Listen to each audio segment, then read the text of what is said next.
Cuando se calma el bullicio de la ciudad y se van apagando las luces de la casa, se enciende la luz del entendimiento.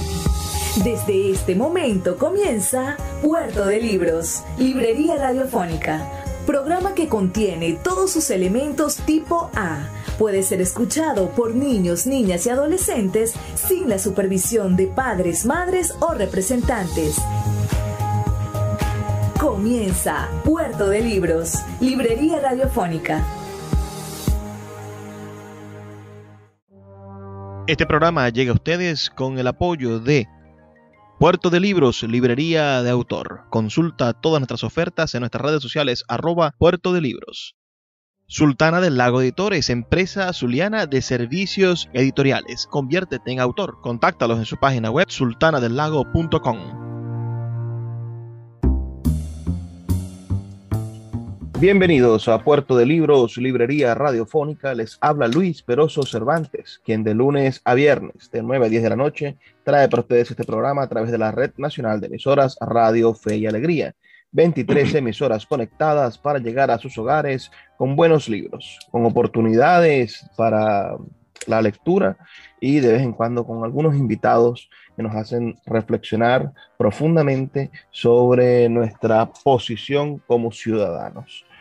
La noche de hoy tengo a un invitado muy especial, alguien que se acercó a nosotros, a Sultana del Lago Editores, con una propuesta editorial maravillosa y tuvimos la oportunidad de publicar su libro que de alguna manera, a pesar de tener un amplio recorrido académico, de alguna manera fue su primer libro en solitario.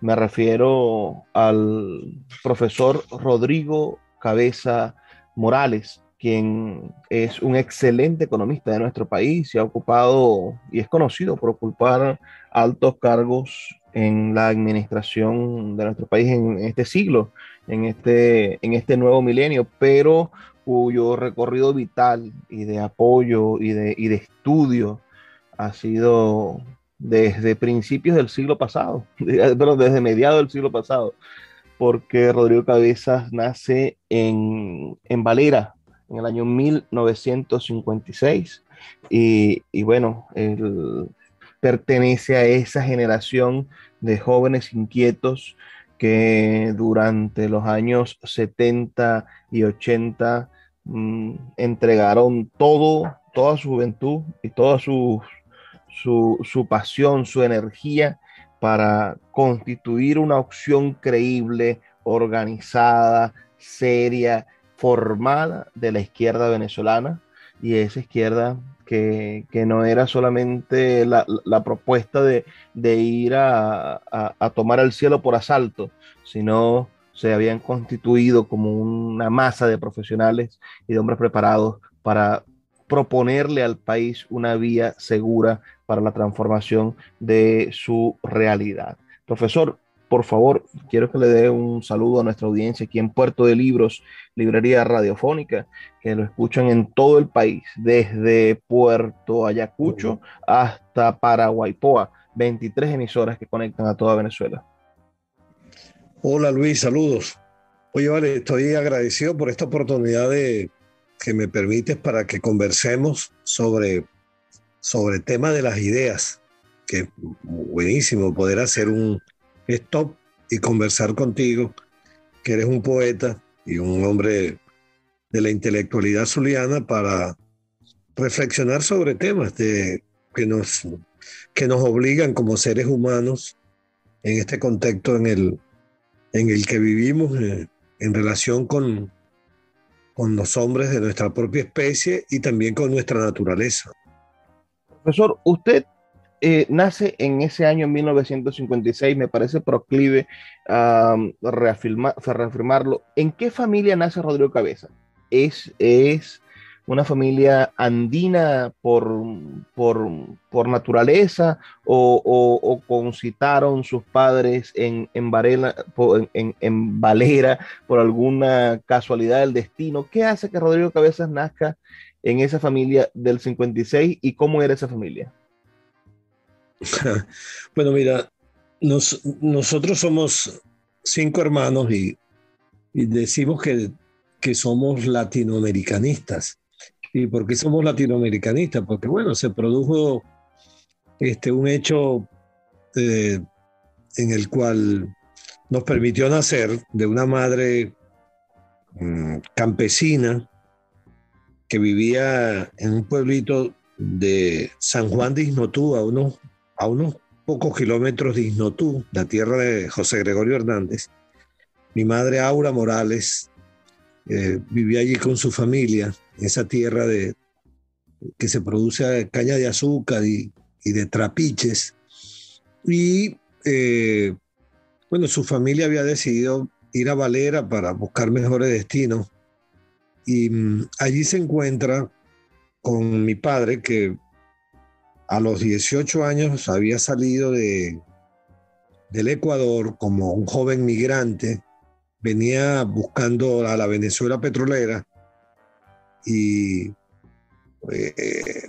una noche el autobús que lo traía, que iba camino a Caracas, se detuvo en Valera porque esa noche del año 48 dan el golpe de Estado contra Rómulo Gallegos, se declara el estado de sitio y el que iba a ser mi padre junto con dos ecuatorianos que le acompañaban se quedaron esa noche allí y se quedaron para siempre. Encontró a mamá, se casaron y nacimos. Él era de formación, digamos, de las artes, era sastre, modista, ¿no? Y instaló una sastrería en la ciudad de Valera que llamamos Sastrería Ecuador. Allí nacimos, por eso nos tocó nacer en Valera con esta mezcla de un migrante ecuatoriano y de mi madre betijoqueña, pero que nos permitió nacer en Valera. Y fue una familia era una familia muy humilde, trabajadora. Lamentablemente papá murió a una edad de 42 años. Yo tenía en ese momento 6 años de edad cuando Rodrigo Cabeza Sánchez muere. Y quedó mamá, bueno, con los 5 hijos batallando. Fue madre y padre hasta el final de su vida, a los 86 años, en el año 2008, cuando murió. Y nos hizo una familia maravillosa. Los 5 hermanos preservamos por lo que fue mamá y nuestra familia todavía ese sentimiento andino de reunirnos, de esa hermandad tremenda que no se explica en ningún libro ni se explica en ninguna regla formal de las legalidades, sino se explica en el corazón y en el alma, que 5 hermanos sigan años después manteniendo su comunicación e independientemente de cómo piensan o qué hacen, reunirnos los 24, los fines de semana, los 31, estar pendiente cuando uno de nosotros se enferma. Es algo así como el legado que nos dejó la vieja, ¿no? Eso es quizás muy andino, aun cuando los últimos años pues, ella los pasó acá en el Zulia, porque se vino en el momento en que todos vinimos a estudiar y a graduarnos en la Universidad del Zulia, porque los 5 nos graduamos en la Universidad del Zulia, ¿no? Temístocles de historiador, yo de economista, Andrés, mi hermano, que está en Guayana, de ingeniero geodesta, mi hermana Rosario, de licenciada en Trabajo Social, nuestra única gran hermana, Chayito, y el menor, que es Lionel, que se graduó en licenciado en Educación con mención deporte, porque ha sido siempre su orientación, deportista. Profe, en fin, y los 5 estamos. Lo interrumpo para preguntarle por la conciencia del país. ¿Cuál es la primera memoria que tiene Rodrigo Cabezas de ser venezolano? Eso podría estar quizás con el himno nacional en el colegio o con una bandera que vio, alguna anécdota familiar. ¿Qué es el primer recuerdo de ser venezolano de Rodrigo Cabezas? Sí, claro, el himno nacional en todo es, digamos, el himno, la bandera, enseñada en la escuela, sin duda nos permite dar una primera aproximación a nuestra nacionalidad. Pero la idea de nación, la idea de país, la idea de ciudadanía a mí me llegó a los 12 años de edad por un hecho político fortuito para mi vida. Mi madre era el año 1968 y mi mamá era dirigente de Acción Democrática, del viejo partido Acción Democrática, en 1968. En ese momento se produjo una división, una excisión en ese partido entre Luis Beltrán Prieto Figueroa y la corriente bentancurista que postulaba a Gonzalo Barrios. Y a esa edad estaba yo saliendo de sexto grado y llegando al primer año. Mamá se queda con el maestro Prieto Figueroa y sale a hacer campaña por Prieto, a defender aquella candidatura. Y yo, entrando en la adolescencia, asumí con acompañar a mamá e iba con ella a pegar los afiches del Orejón, el maestro Prieto, a oír los discursos del maestro Prieto. A la edad de 12 años fui a la Plaza Bolívar de Valera a ver que el Prieto llegara a un meeting a las 6 de la tarde. Lo acompañó Domingo Alberto Rangel, recuerdo, y el meeting por Prieto. Y ahí me entró la chispa de las ideas. Y tuve el primer referente de las ideas, mi primer gran maestro, hasta el día de hoy conservo por él tanto agradecimiento, sus libros, sus enseñanzas, su ética, su moral y finalmente, al final de sus años, su poesía. Me refiero a ese mismo maestro que me impactó cuando yo tenía 12 años, hoy a los 65 años, sigue siendo mi maestro desde la lejanía de la eternidad, Luis Beltrán Prieto Figueroa. Qué hombre tan inspirador, y cómo nos hacen falta quizá entender en la oposición lo importante que es tener líderes inspiradores, líderes referente, claro que sí. Que nos muestren un camino más allá de simplemente oponerse. Quizás es una de las cosas que yo siempre le he criticado a la oposición de este país, y es que la propuesta es oponerse. Pero Luis Beltrán Prieto Figueroa, por ejemplo, nos traía una propuesta que era la transformación del país a través de la educación. Fue un excelente ministro de Educación y un excelente escritor. Recordamos con muchísimo cariño su libro La magia de los libros, ¿no? Genial inducción a la lectura en este país. Vamos a hacer una pausa, profe. Quiero que me disculpe por eso, pero las campañas de Radio Fe y Alegría son maravillosas. Adelante. Así que todas las personas que quieran enviarnos sus comentarios pueden hacerlo al 0424 672 3597 672-3597 o en nuestras redes sociales @librería radio en Twitter y en Instagram. Haremos una pausa de 2 minutos y ya volvemos con más de Puerto de Libros, Librería Radiofónica. Escuchas Puerto de Libros con el poeta Luis Peroso Cervantes. Síguenos en Twitter e Instagram como @librería radio. Quiero hablarte de la mejor aplicación para creadores de podcast. Sí, me refiero a Anchor. Te ofrece un servicio completamente gratuito para subir tus archivos y distribuirlos globalmente. Puedes hacerlo desde tu teléfono o computadora. Y sin duda podrás obtener una fuente de ingresos pasivos para mejorar tu economía. Descarga la aplicación gratuita Anchor o ve a anchor.fm para comenzar. El poeta Luis Peroso Cervantes le acompaña en Puerto de Libros, Librería Radiofónica, por Radio Fe y Alegría, con todas las voces.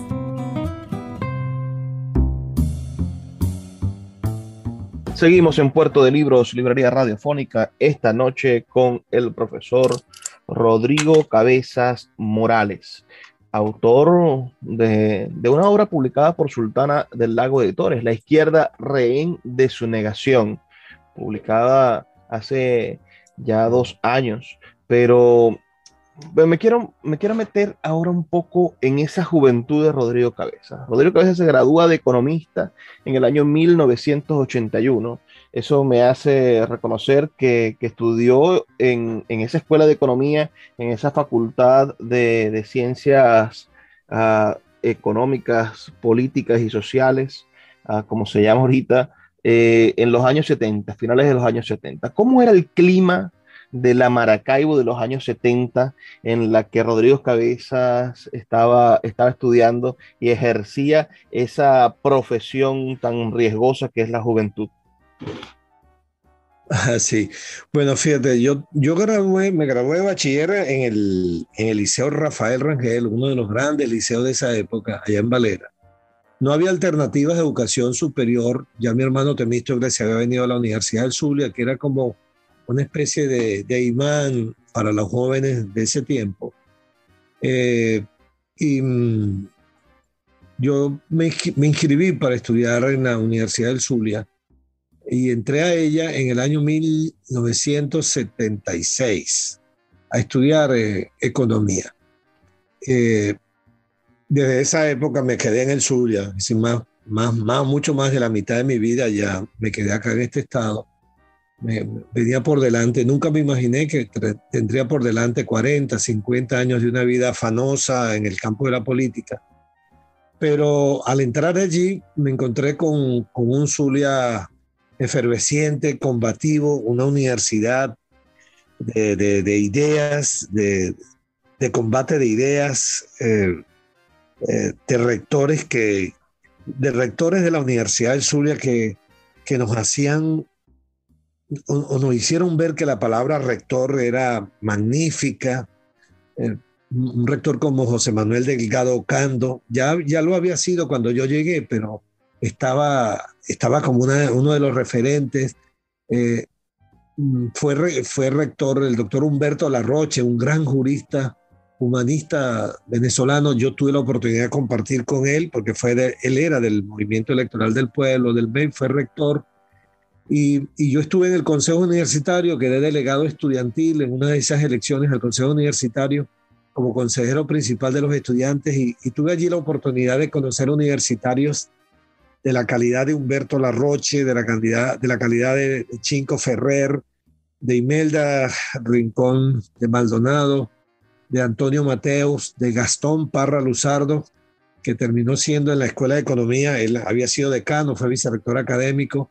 Entonces teníamos los jóvenes socialistas de ese momento, teníamos unos referentes académicos tremendamente éticos en el terreno de las ideas y fíjate tú que la tesis de grado mía, yo decidí hacer tesis, ¿no? Porque había la opción creo que de unas pasantías, algo así, pero yo no, en el terreno de la idea siempre, yo voy a hacer mi tesis y construir un trabajo sobre la economía venezolana y el tutor fue nada más ni nada menos que Gastón Parra Luzardo y Evaristo Méndez, un sociólogo maravilloso, un cerebro, vive aún maravilloso. ¿Cuánto aprendimos de ellos y cuántas correcciones de Gastón? Porque no era que tú tomabas un tutor porque era de tu misma idea y no, eran tan rigurosos, tremendo, estaban tan ocupados, pero yo salía de las conversaciones sobre mi tesis de grado con Gastón a las 11, 12 de la noche de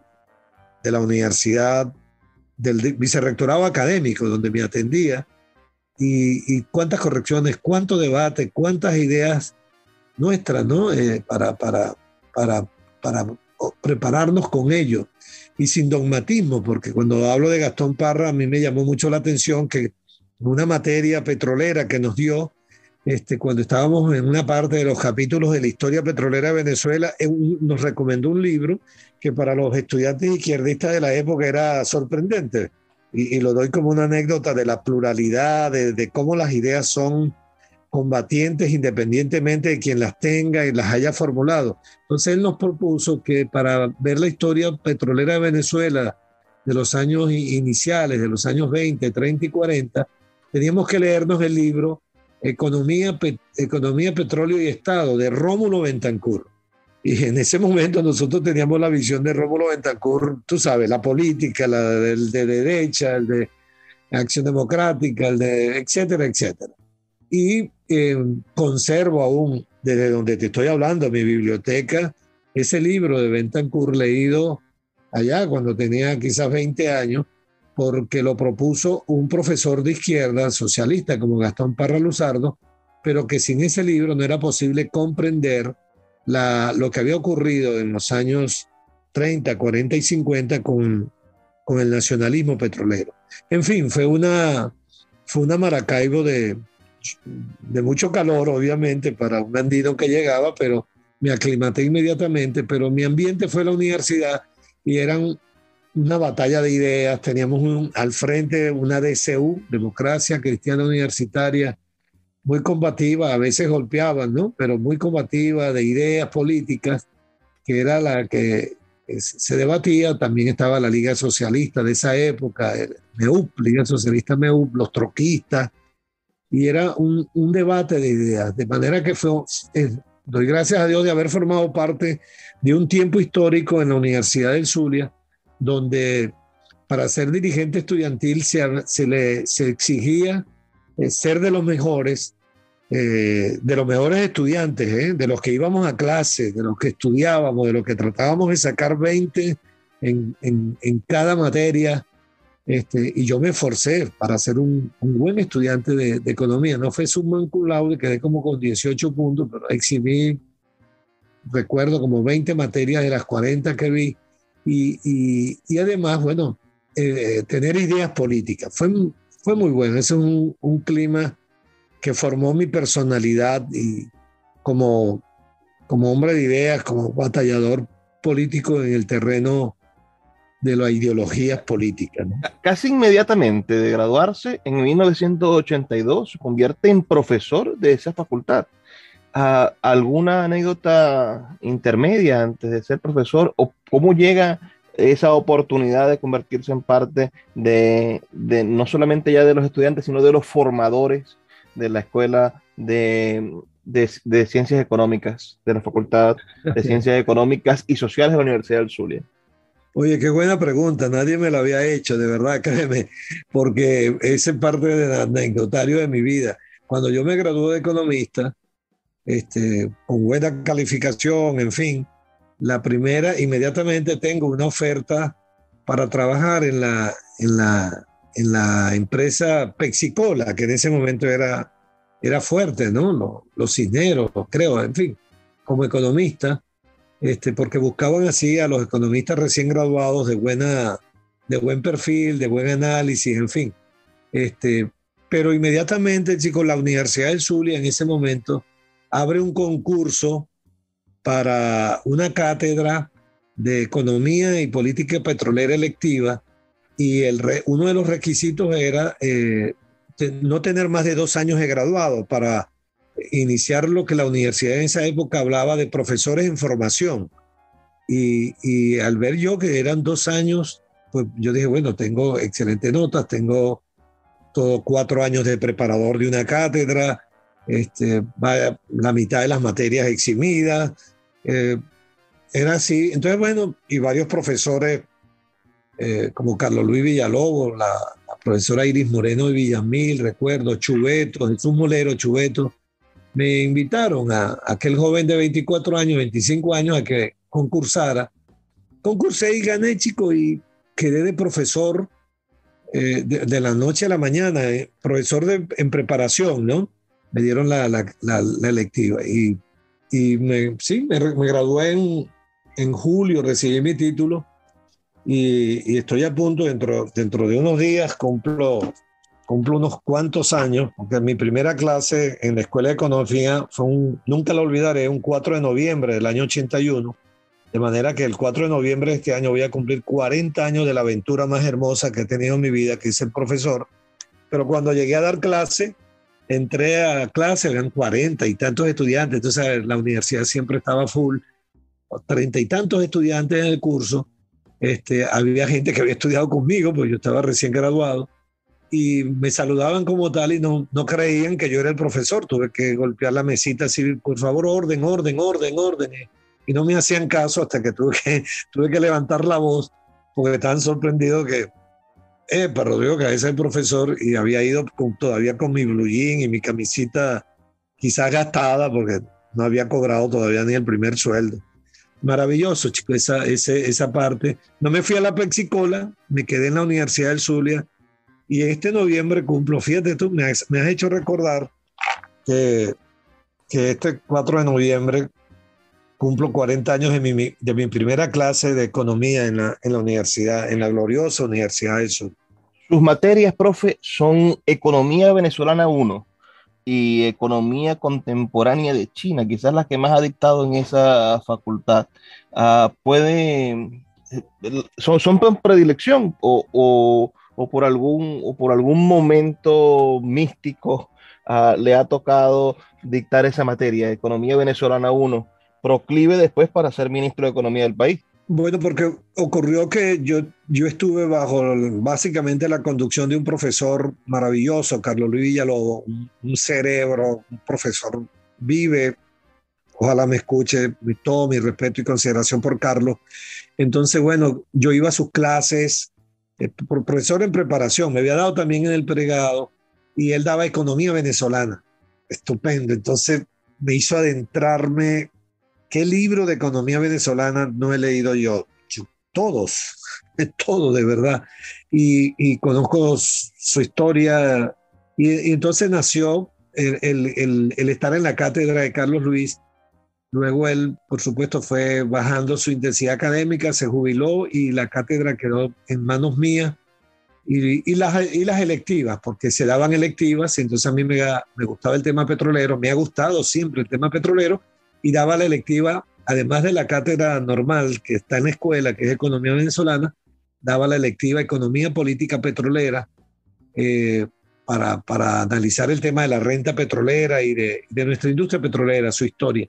Y hace 3 años, desde hace 4 años, propuse otra electiva que es analizar la economía de China, la economía contemporánea de China, no la historia del Partido Comunista de China ni nada de eso, porque también me dediqué a estudiar el tema de China y tuve la oportunidad en el 2015 de ir a un curso de economía china en China, en Beijing y en Shanghái, y dije, bueno, la Escuela de Economía no tiene una cátedra sobre la economía contemporánea de China y vamos a darla, y la hemos venido dando en estos últimos años junto con el profesor Eri Aguirre. Profe, me tengo que disculpar con usted. Otra pausa. Son solamente 2 minutos para escuchar los mensajes de Radio Fe y Alegría. Y ya volvemos con más de entrevista con Rodrigo Cabezas Morales, bueno, uno de los autores de Sultana del Lago Editores. Síguenos en @Librería Radio. La librería Puerto de Libros, librería de autor, ya se encuentra en el Teatro Baral de Maracaibo. Puedes acercarte al maravilloso espacio del café del Teatro Baral y allí vas a encontrar un repertorio gigantesco de libros de nuestra librería Puerto de Libros, librería de autor. También puedes solicitar cualquiera de nuestros títulos a través de nuestra página web puertodelibros.com.be o a través de nuestras redes sociales, especialmente Instagram, @Puerto de Libros en Facebook, Twitter e Instagram. Puerto de Libros, la mayor librería virtual de Venezuela y ahora también en el Teatro Baral, patrimonio cultural de nuestro país. El poeta Luis Peroso Cervantes le acompaña en Puerto de Libros, librería radiofónica, por Radio Fe y Alegría, con todas las voces. Seguimos en Puerto de Libros, librería radiofónica, en este tercer segmento con el economista venezolano, especialista en economía venezolana. Ha dictado los últimos 40 años, ha estado dedicado a estudiar la economía venezolana. Es Rodrigo Cabezas Morales. Y ahora vamos a meternos quizás en camisa de once varas, porque vamos a hablar de cómo comienza Rodrigo Cabezas Morales a hacer política, ya no solamente en la universidad, sino para la ciudad de Maracaibo. Me gustaría que me hablara de 2 cosas. Primero, de su amistad con Luis Homes, a quien recientemente ustedes le han hecho un homenaje. Y si mal no recuerdo, me comentó usted alguna vez que su inicio en el mundo de los cargos de elección popular fue gracias a que Luis Homes decidió o lo invitó a que fuese suplente de él en su cargo parlamentario. Hábleme un poco de ese proceso, de esa primera elección popular y de Luis Homes, de la amistad que tuvo con él. Sí, sí, Luis, en efecto, eh, yo estoy en la vida pública por Luis Gómez. Lo estuve en la universidad. Yo fui candidato a presidente del Centro de Estudiantes de Estudios Generales. Perdimos, hemos aprendido a perder y a ganar. Perdimos. Quedé secretario de Finanzas de ese centro. Luego en la Escuela de Economía era dirigente estudiantil. Vinieron unas elecciones para FCU. Ganamos. Quedé de León Zarco fue el presidente de la FCU en esa época. Yo encabecé la plancha al Consejo Universitario por el movimiento estudiantil de izquierda y ganamos. Luego que me quedé, entré como profesor universitario y allí estaba Luis. Él me había dado una materia que se llamaba Ciencia Política y seguía siendo ahora mi colega profesor. Y él había llegado a dar unas batallas heroicas en el Zulia, militando en el movimiento del socialismo más, el más de Teodoro, de Pompeyo, el más que había roto con la ortodoxia comunista.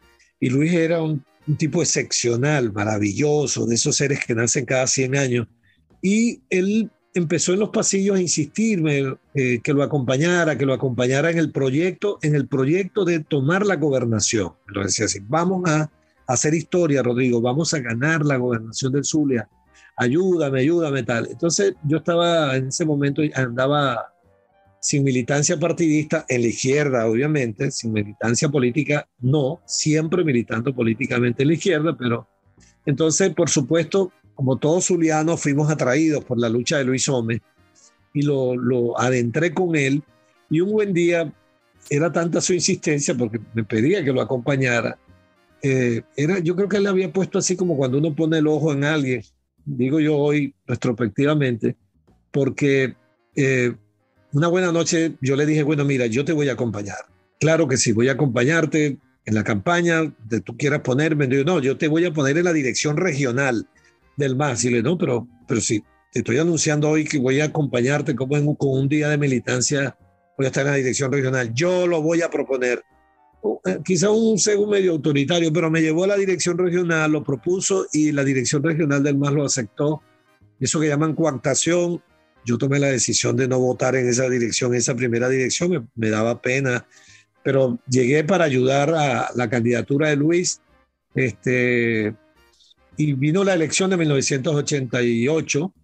Ya Luis estaba fuerte, iba candidato al Congreso Nacional, a la Cámara de Diputados, con la idea de que en el 89, en la elección de gobernadores, lo íbamos a postular de gobernador. Y me sorprendió una noche, porque me llamaba así de noche, fuimos por allá, me dijo: mira, vas a ser el segundo en la lista del MAS. ¿Y cómo es eso? No, yo quiero que tú seas el diputado suplente mío. Si sacamos uno, tú sí. Bueno, al final la historia es que Luis quedó diputado al Parlamento, al Congreso, y yo soy suplente. Maravilloso. Pues.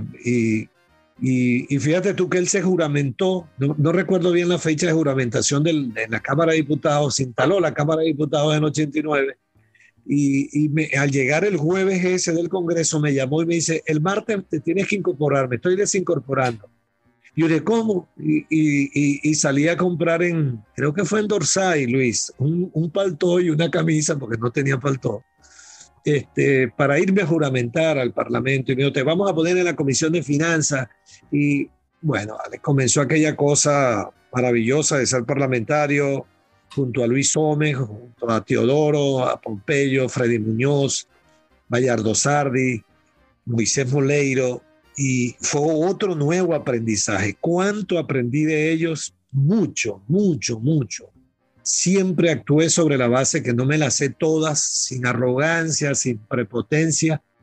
He tenido esa virtud de respetar la opinión de los demás, de aprender de los demás, y siempre se lo decimos a la juventud. Siempre hay que tener un referente, siempre hay que estar leyendo actores diversos. Y bueno, me dio esta posibilidad, Luis, de estar allí. Trágicamente, él fallece, ¿verdad? Trágicamente, un año nada más tuvo de diputado principal. Entonces me tocó a mí asumir su curul como diputado principal y 22 años tuve de diputado. Fui electo y reelecto varias veces, 5 veces. Y bueno, aquí estoy con mi frente en alto, haber cumplido una actividad parlamentaria.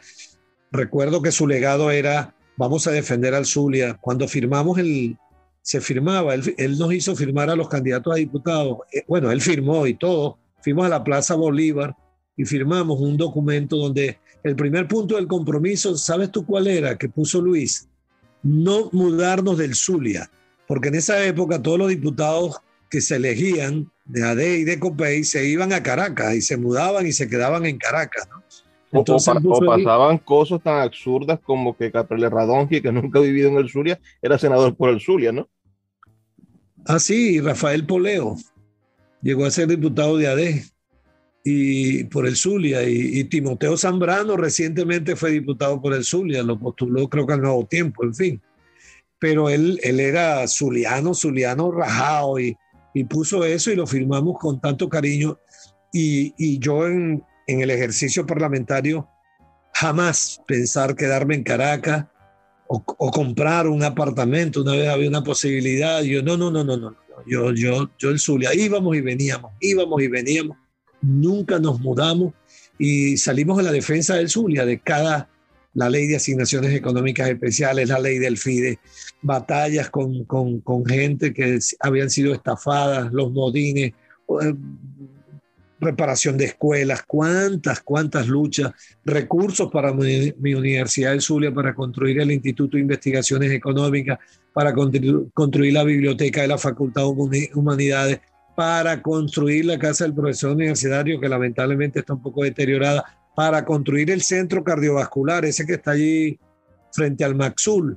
Bueno, yo me lo eché al hombro plenamente para atender a una señora del Zulia que es maravillosa, la señora Egda Márquez, linda persona, maravillosa, humanista, con un sueño de construir una casa hogar para los niños con cáncer. Y yo la atendí, me fajé con ella y conseguimos los primeros 2.000 millones de bolívares de esa época y se le puso a la Fundación de Niños con Cáncer y luego faltaba otro recurso y nadie nos los quería dar. Y recuerdo entonces que le hice una llamada a Hugo Chávez, que era presidente, y hablé con él y con Egda Márquez y él le dijimos cuál era el proyecto y ahí está el hogar de los niños con cáncer para atenderlos psicológicamente a él y a sus padres. Ahí está, atrás del cuartel Libertador. Ese fue una hechura nuestra. Los años 80, entra usted entonces en la vida pública como un cargo político, un cargo de elección popular, quiero decir, y le toca vivir como parlamentario quizá lo que a mí me parece el hoyo negro de nuestra historia. Una historia que no está escrita. ¿Qué pasó en Venezuela en los años 90? En Latinoamérica, en los años 90, se dice que es la década perdida donde no hubo crecimiento económico de los países, donde parece que las generaciones estaban dormidas, en una duermevela terrible de nuestros países, mientras que los norteamericanos ven eso como un maravilloso periodo fructífero para ellos. Pero esos años 90, que me parecen sin duda curiosos, fueron el caldo de cultivo primero para la destrucción de la democracia bipartidista. Fueron el momento en el cual estos dos grandes partidos, Acción Democrática y COPEI, eclosionaron en el punto en el que no se dieron cuenta que tenían que hacer generaciones de relevo. Estaba la presencia de un Rafael Caldera que como Crono se comió a sus hijos. ¿Cómo fue la experiencia de ser parlamentario y de resistir, ¿no? durante esos años 90? Bueno, tenemos tiempo porque ya el segmento está acomodado. ¿Verdad? Entonces, podríamos pasar todo un programa hablando sobre... Una pregunta maravillosa que acabas de hacer. Ha hecho preguntas estupendísimas, Ale. Profe, voy a referir, aprovechando este minuto que nos queda, a las personas que quieran leer su libro. Vamos a obsequiar 5 libros por Google Play Books.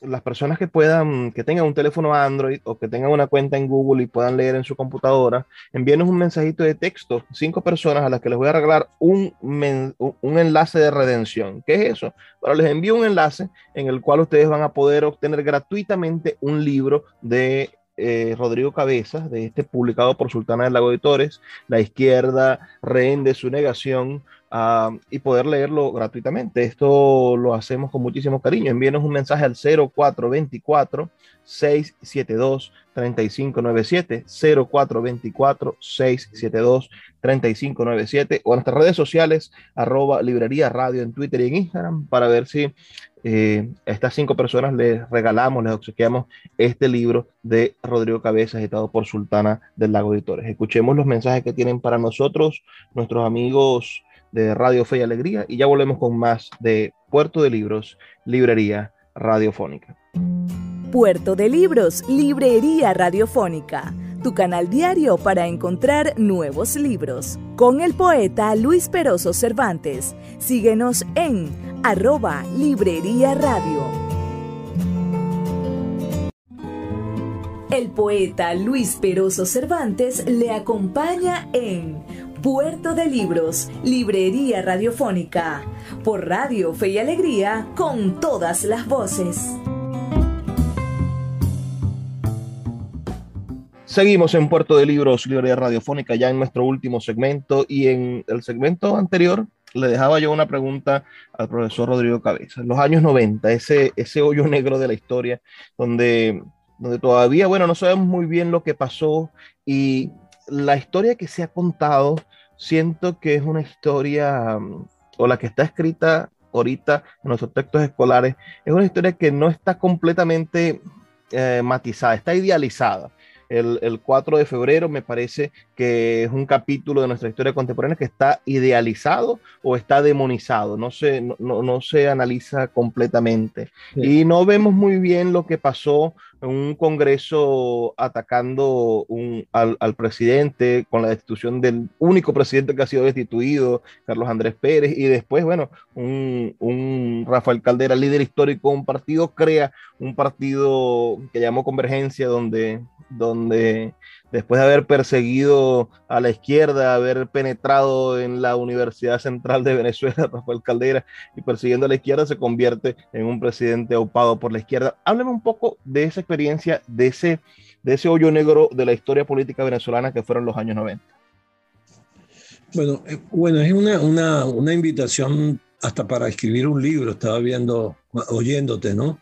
Pero fíjate, lo sintetizo así. Yo estuve esa década de los años 90, hasta 1998 estuve en el Parlamento. Yo veo esa década, cuando la miro, con los ojos de economista, con los números. Yo estaba en la Comisión Permanente de Finanzas todo ese tiempo, representando al movimiento al socialismo más, a la izquierda. Éramos la tercera fuerza.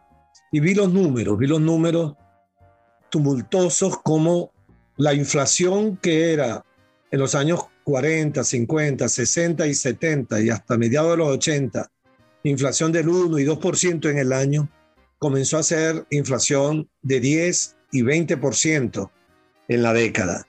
Inflación que golpeaba el salario y que casi no se percibía. Vi los números del crecimiento económico, una economía que en los años 30, 40, 50, 60 y 70 creció todos los años a una tasa promedio de 5, 6%, que éramos una cosa histórica en América Latina.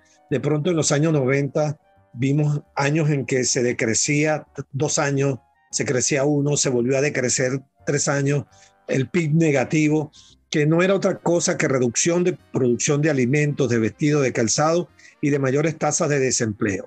A esta crisis, la ciencia económica de ese tiempo dio el alerta. Hubo un gran venezolano, Adrúbal Batista, que alertó.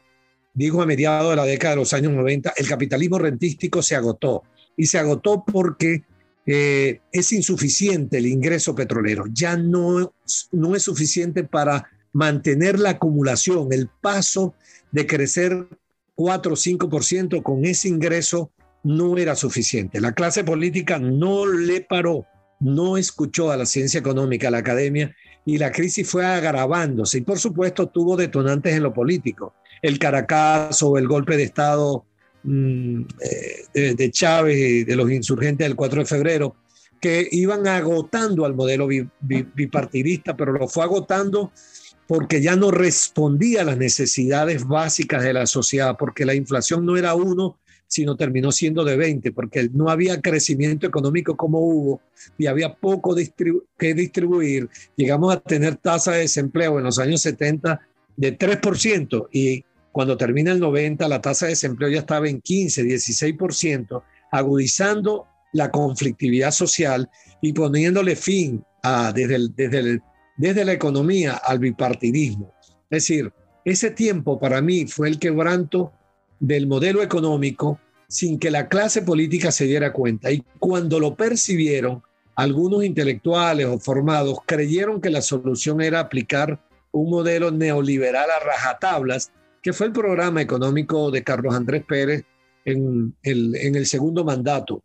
Y que, por supuesto, olvidándose de la gradualidad, el modelo neoliberal que ellos impusieron de apertura indiscriminada a la economía, pues por supuesto lo que hizo fue agravar la situación. Tenías inflación de 20% y el primer año del gobierno de Pérez, con las medidas que tomó, la inflación saltó a 80%, cosa desconocida para los venezolanos de ese tiempo.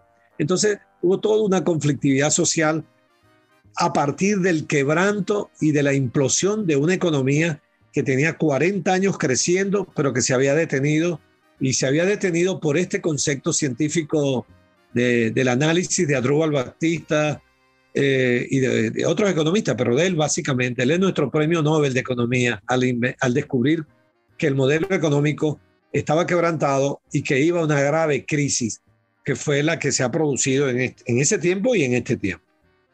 Chávez, como fenómeno en esos años 90, Chávez irrumpe violentamente contra el poder y cualquier persona, cualquier demócrata, bueno, pudo haber sentido que era el representante de una idea equivocada, porque ciertamente veníamos de procesos traumáticos, quizá olvidados, como el derrocamiento del maestro Rómulo Gallegos, o veníamos de procesos en los cuales se negaban los procesos constitucionales y legales, y siempre la violencia, siempre el obtener el poder por la violencia, y creo que también ha sido uno de los grandes errores de la oposición venezolana, la idea de conseguir las vías fáciles, la idea de llamar a los militares a que se rebelen, o cualquiera de esas ideas que son contradictorias con el espíritu democrático que dicen tener. Entonces, creo que Chávez representó una especie de contrapolítica, es decir, cuando tú intentas tomar el poder por la fuerza, no estás haciendo política, estás haciendo otra cosa, estás intentando imponer una idea sin consultar a la mayoría. ¿Usted cree que Chávez cambió esa perspectiva? ¿Usted que lo conoció? ¿O siempre tuvo en mente imponer su idea política, solo que cambió la estrategia y lo hizo a través de la vía electoral? Es decir, si había una intención de diálogo, si había una intención de construir un país con voces plurales, o siempre hubo la misma idea, solo que con diferentes herramientas. Bueno, mira, al final la historia registra que Hugo Chávez fue presidente de la República con los votos, democráticamente.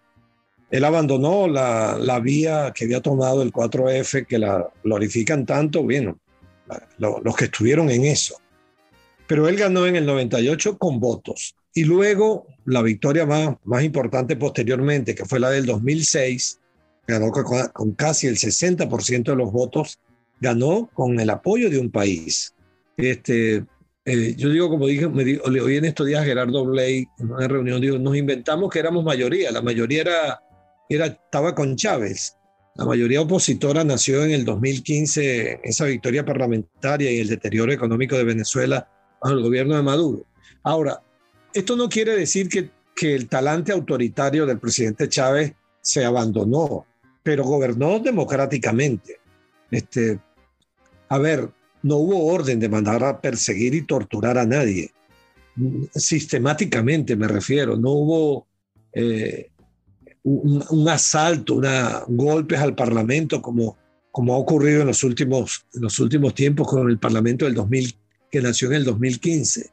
Y, por supuesto, entrañó una esperanza. Se ofreció más democracia, más justicia, se ofreció más equidad, se ofreció igualdad. Pero al final, por supuesto, la historia también ya comienza a registrar que eso naufragó. Y sobre todo, porque no se puede saber qué iba a pasar con la crisis y Chávez, porque él murió.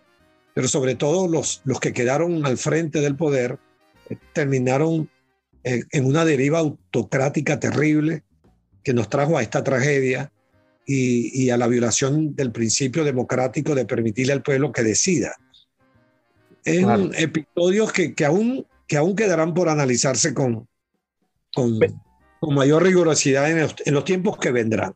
Me voy a saltar 20 años de su vida, profe. del 2000 al 2020 vamos a intentar no conversar por ahorrarnos un tiempo, y me gustaría hablar del futuro. Y yo sé que los economistas no son bates, no son de ninguna manera iluminados que ven una bola de cristal y dicen, bueno, el dólar va a amanecer a tanto, ¿no? Esa idea de los periodistas muy común de querer preguntarle a historiadores y economistas qué va a pasar mañana, yo la deploro, ¿no? Pero sí me gustaría saber, porque esta red de emisoras nos permite la maravilla de llegar, por ejemplo, al Nula, de llegar a Tucupitas, a nuestros amigos de que tenemos una gran audiencia en Anzoátegui. ¿Qué le podemos decir a las personas que están en los pueblos, que no viven en Caracas, aunque también nos escuchan en Caracas? ¿Qué le podemos dar como esperanza económica? ¿Existe realmente una posibilidad de recuperación económica para nuestras personas del agro, para nuestras personas que viven del turismo, para las personas que no están dentro del conglomerado petrolero? Mira, tengo que decir en rigor económico que la crisis de crecimiento que tenemos, de desigual crecimiento, no se avisora ningún elemento sustantivo que permita decir que se va a detener. Que la hiperinflación que nos agobia y que está presente, todo lo que yo observo es un reforzamiento de ella. De hecho, va a terminar la inflación este año bien, 900 a 1200%. Y eso sigue siendo desastroso, y la proyección del 2022 es 800, 900%, sigue siendo destructor del salario, de la inversión, del gasto. Y la situación que tenemos por las sanciones económicas dificultarán a la industria petrolera, dificultarán un tema muy grave en el que tiene la economía y del que casi nadie habla, que es que tenemos una situación de impago, de cesación de pago de la deuda externa, que nos sacó, del mercado financiero global. Estamos fuera del mundo financiero planetario. No podemos recibir créditos, eso lo traducimos de esa manera. No, para nada, solo habría la posibilidad con un cambio de gobierno, y en eso andamos, por cierto. Yo creo que Venezuela puede reforzar la idea de cambiar políticamente, de darle una solución civilizada, pacífica, democrática a la crisis, y yo acompaño al movimiento opositor que reclama que nos permitan una elección libre de Asamblea Nacional y de Presidencia de la República, y es una solución civilizada, no en las armas, no en la violencia. Sí, ciertamente. Bueno, esa es la ruta, profe. Le agradezco mucho su tiempo. Espero que antes que termine este año o el año próximo, enero, febrero, nos regale otra entrevista para analizar un poco más ese periodo vital suyo, y que podamos hablar de los 20 años de principios de este siglo, y que conversemos quizá por qué elegimos el modelo socialista equivocado en vez de acercarnos al movimiento chino. Luis, mi pasantía por el Ministerio de Finanzas, haremos un programa de eso y te puedo dar anécdotas de lo que allí pasó. Pero bien, estupendo. Permíteme nada más unos segundos para yo decir también, reconocer tu trabajo como editor buenísimo, que en este tiempo de crisis, los que escriban, los que piensen, los poetas, los dramaturgos tengan la posibilidad en Venezuela y desde el Zulia tener a Sultana del Lago para poder acercarse y que el pensamiento pueda estar escrito y le llegue a muchos volando, ¿ves? Como diría este gran escritor Federico García Lorca, bien está que todos los hombres coman, pero que todos los hombres sepan. Y los libros es la principal vía para ello. Gracias, profe. Muchísimas gracias. Y a todos ustedes, bueno, envíenos sus mensajes al 0424-672-3597, a nuestras redes sociales, @Librería Radio, en Twitter y en Instagram. Y como les digo todos los días, por favor, sean felices, lean poesía.